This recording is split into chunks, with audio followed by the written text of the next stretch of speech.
So this is interesting. The VFX in Thor Love and Thunder look pretty bad, but there's something I don't think many people realise, and that's that a standard VFX shot requires quite a bit of forward planning. But for Thor Love and Thunder, they were kind of still writing the script whilst filming.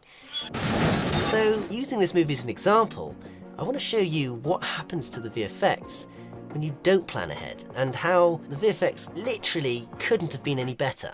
Let's just take a look at this opening scene, for example. You'd think that the interior of this oasis would have been a practical set. And indeed it was, until they decided they wanted it to look greener and lusher, and so the VFX teams had to augment it digitally. Next, the sequence where Gorr cuts himself originally had a whole fight scene with the holder of the Necrosword, before they and the blade ended up in this position on set, with the blade originally angled like this. However, due to the change in screenplay and in order to achieve this effect in this scene, the sword had to be set in this position right here. And so this meant the VFX teams had to change the angle of the sword that was in the original shot, even though it made little or no sense that he would crawl towards the corpse or cut himself on a blade that was lying completely flat.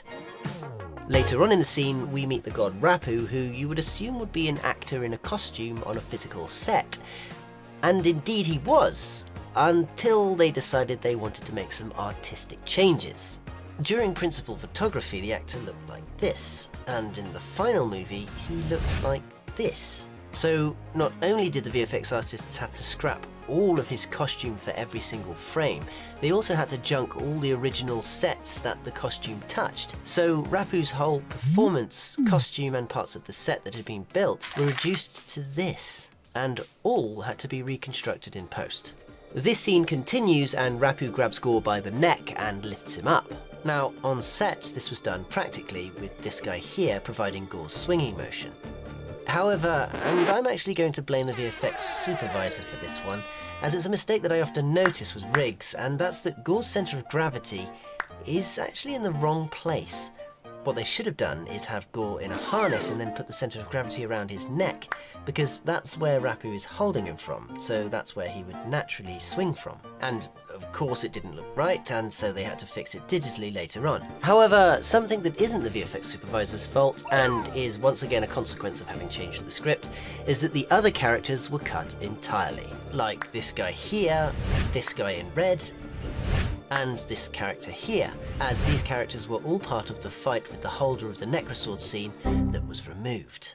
And so this constant call for story changes and digital enhancements continues throughout the entire opening sequence. So in the end, a 6.5 minute portion of the movie actually required 150 VFX shots. So it's no wonder that Thor Love and Thunder racked up a total of 2,500 VFX shots.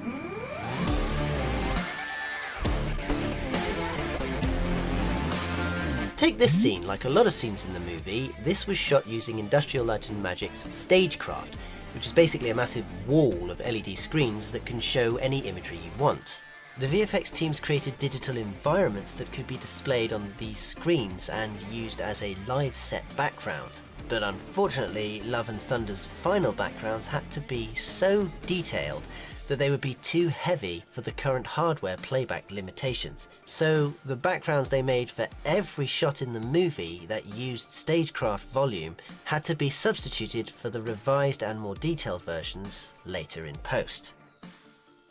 Now, it may be hard to believe, but so far we've only talked about the work of one single VFX house, Rising Sun Pictures. But Love and Thunder required work from Framestore, Weta Digital, Industrial Light and Magic, Method Studios, Luma Pictures, Mammal Studios, Base Effects, Effetti Digitali Italiani, Fin Design and Effects, Renault VFX and Cinesite. And the story was pretty much the same for all of them. If there were massive screaming goats to be made, they weren't massive or screamy or goaty enough. If there was a rock, it wasn't rocky enough. If there was a hammer or axe, it wasn't hammery or axey enough.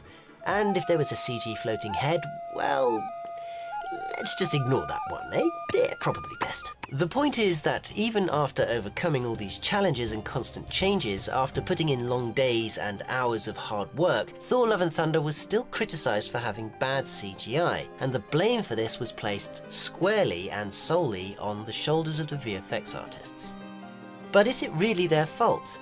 When you think about it, why would VFX artists do a bad job? They know better than anyone when an effect looks bad, and they also know that they're going to get the blame for it when it does look bad. So why would they knowingly leave bad effects in movies if it gives them bad publicity? Well, some anonymous VFX artists have begun to claim that Marvel is actually a bully and a terrible client that is constantly penny pinching and making revisions and changes and imposing inflexible deadlines that makes it impossible for the VFX artists to perfect their visual effects. And so this leaves the question, are Marvel superheroes helping by pushing the VFX industry to evolve, or has Marvel become so powerful that it's now Hollywood's new supervillain? Let us know what you think.